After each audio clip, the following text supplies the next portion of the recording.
Et on se retrouve donc pour cette revue de presse de l'économie.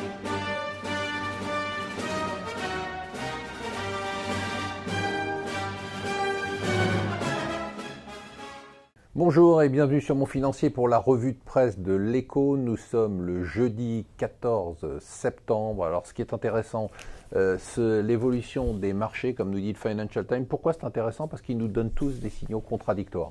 C'est-à-dire que d'un côté, on a la bourse qui nous dit, bien sûr, elle est au sommet, hein, les indices américains sont à leur record, qui nous dit globalement, tout va très bien, il n'y a aucun souci sur rien, ni sur l'économie, ni sur les taux, ni sur la présidence Trump.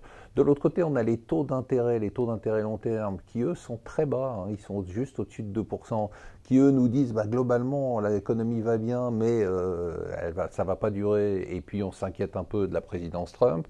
On a l'or qui, lui, est au-dessus de 1300 $ et qui nous dit, attention, il y aura peut-être des risques d'inflation, ce que nous disent pas du tout les taux. Et on a le dollar qui nous dit, moi, Trump, j'y crois pas trop, et donc, du coup, je suis plutôt en baisse, même s'il est remonté un tout petit peu hier. Donc, c'est assez rare d'avoir des signaux aussi contradictoires de tous les marchés. À un moment, il faudra que tout ça s'ajuste. Plus d'Europe, encore plus d'Europe, toujours plus d'Europe. On sent très bien qu'il y a vraiment une montée qui va s'exprimer après la présidence, les élections allemandes. Juncker hier dit il nous faut plus d'Europe, plus de fédéralisme, plus de gouvernement européen, plus de gouvernement, plus de budget. Enfin, on sent très bien qu'il est en train de se passer une vraie refondation de l'Europe. Ça, le mot, là, on peut l'utiliser. À suivre donc de très près, tout ça va s'accélérer après les élections allemandes. Toujours des révélations du côté des Échos sur la fiscalité du logement.